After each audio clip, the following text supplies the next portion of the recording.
Scary. Yes, it was. It was awesome. I loved it. It was so cool. We'll explain to people that might not have, might get this later. We're talking about Russian meteor impacts, the video footage that we were talking about earlier with the cams, the video cams.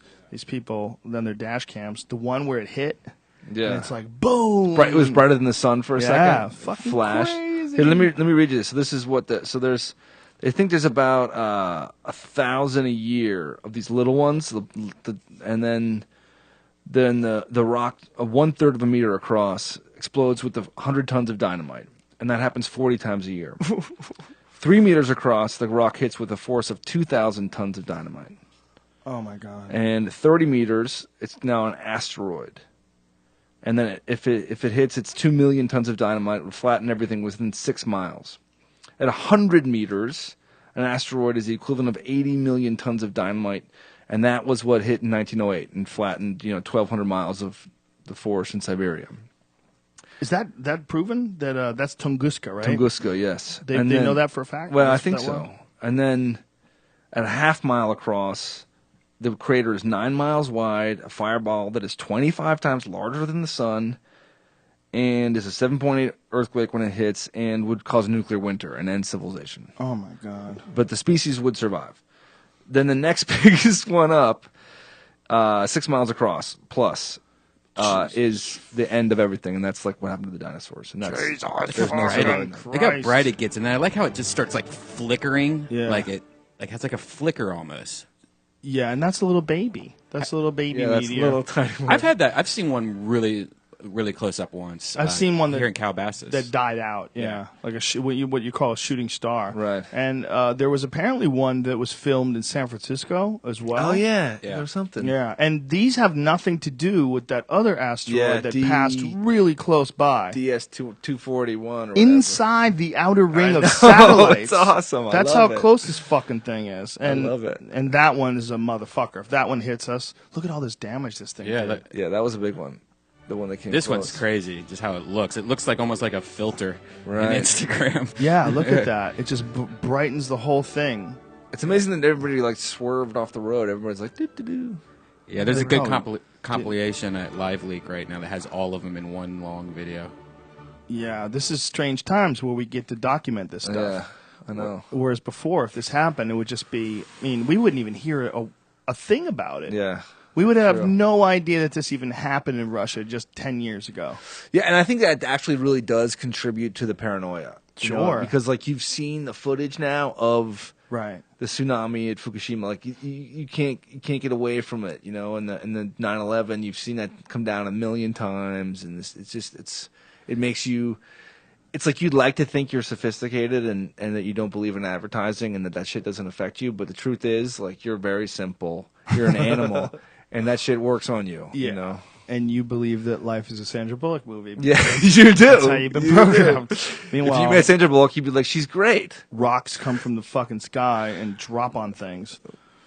Whew! There was there's an area in time about 13,000 years ago that I'm fascinated by because I've been reading all this stuff about this what it looks like nuclear glass, this green glass they found all over the Earth at about 13,000 years, and they think it was a series of meteor impacts about 13,000 years ago all over the globe. Oh wow! They found this stuff. It's really cool. They found like big and chunks people were of it. around for that stuff, and there's oral history. Oh yeah. Like well, that. that's what they think is. The ancient history theorists that follow sort of an alternative timeline that believe that there's been some rises and falls, and that accounts for Atlantis and a lot of different. The Med was dry, and then that broke, and the Atlantic went in and flooded it or whatever. And all that stuff. Well, there's a bunch. I'm sure there's been a series of cataclysmic disasters, but they're just coming to terms now with this proliferation of this green glass all over the Earth at about 13,000 years ago. So it was enough to kill a lot of fucking people and wipe out a lot of shit, but not enough to kill everybody. And burn it into the collective unconscious of this can happen. Yeah. But these impacts that we saw hurt 400 people. They didn't leave behind any of this green shit, as far as I know. Yeah, it depends. I mean, it's probably much bigger what you're talking about. Yeah, well, and this stuff was the same stuff that is created when you have nuclear tests. Oh, right. This sort of green superheated, glass. right? Yeah, this Whatever. where rock is just blasted by this impossible force. But apparently, it's all over the world at 13,000 years ago. Right. So Throughout something Europe, seared. something fucked us sideways. And it also coincides with the end of the Ice Age. Right. Which it might have been it might have changed the climate. Sure, It's like, sure. It's really some crazy shit. Well, yeah, it wouldn't be surprising. Oh, Matrix. No, that's not it. Matrix. Let's hear it. Okay. Let me read you this while you search for that. So this is an article by Eric Davis, and he's talking about Descartes and the Matrix and the false reality genre of filmmaking. So films that reveal a crack in your reality, the possibility of a hidden door, of a rabbit hole to fall through. And so he says, you know that scene in the Matrix when he's in the hotel room and they're about to give him the pill? Yes. Yeah. Okay, that's the craziest part of the movie. So he says, we too are in that decrepit hotel room with Lawrence Fishburne's Morpheus, who is really speaking to us when he addresses Neo, the ever-wooden Keanu Reeves. You know something. What you know you can't explain, but you feel it. You felt it your whole life. Right. We were. You felt that something is wrong with the world. You don't know what, but it's like there, like a splinter in your mind. And establishing that itch, which I suppose most of us share, however we interpret it, Morpheus offers to scratch. He will give Neo nothing more than knowledge of the truth, i.e. no solutions to the problems posed by said truth.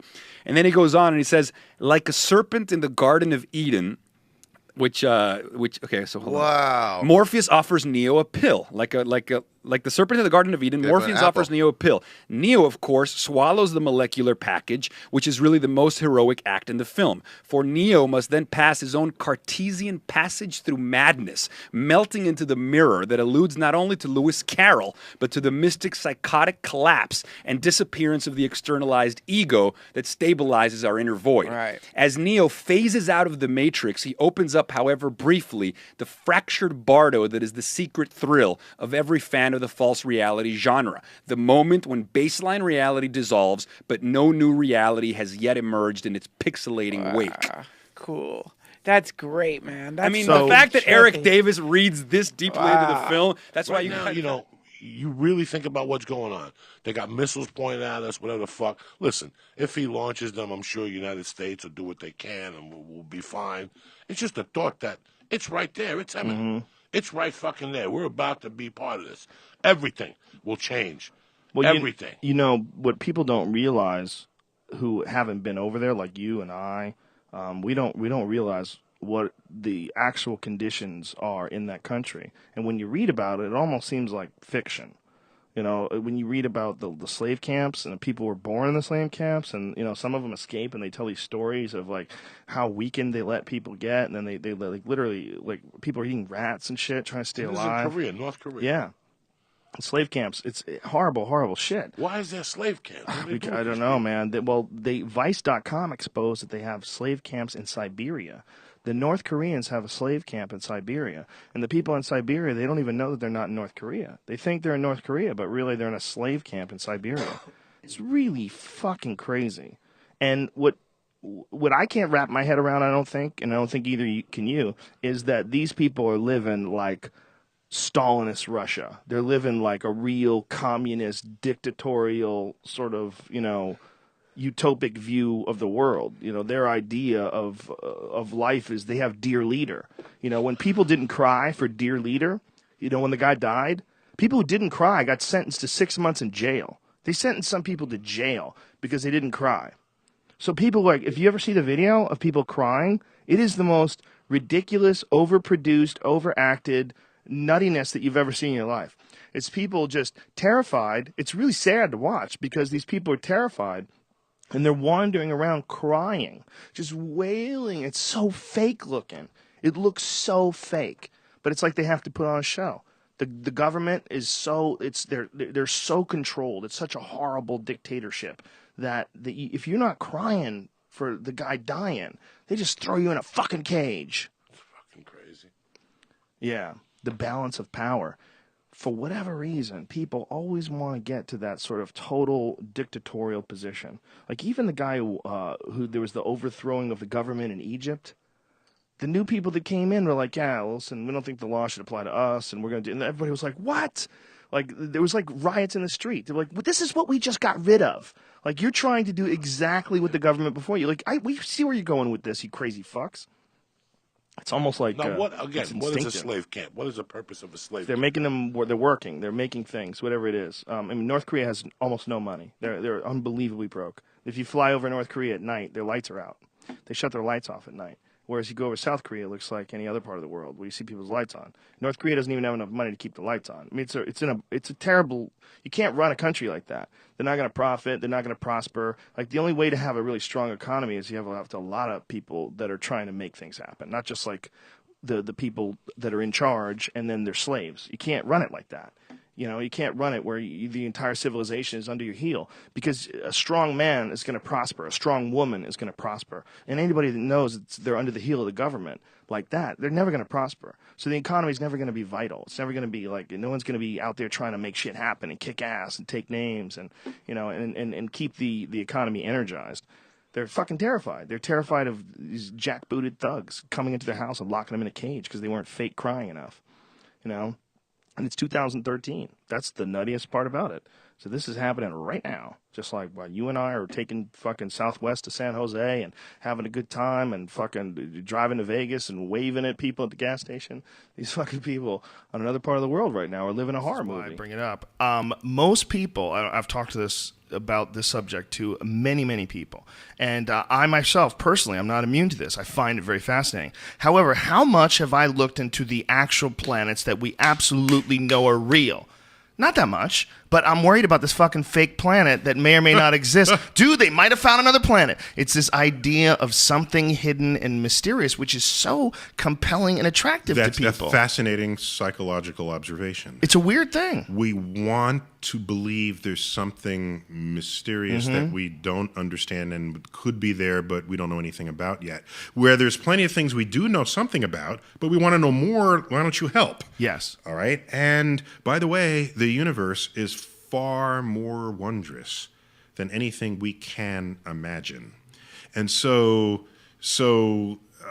to say I need your creativity and, you know, to keep your life interesting. No, we got black holes that are filleting stars layer by layer. We've got, do you realize that if you fall into a black hole, you'll see the entire future of the universe unfold in front of you in a matter of moments, and you will emerge into another space-time created by the singularity of the black hole you just fell into? You just broke the internet. You just broke the whole internet right there. So let's talk about that.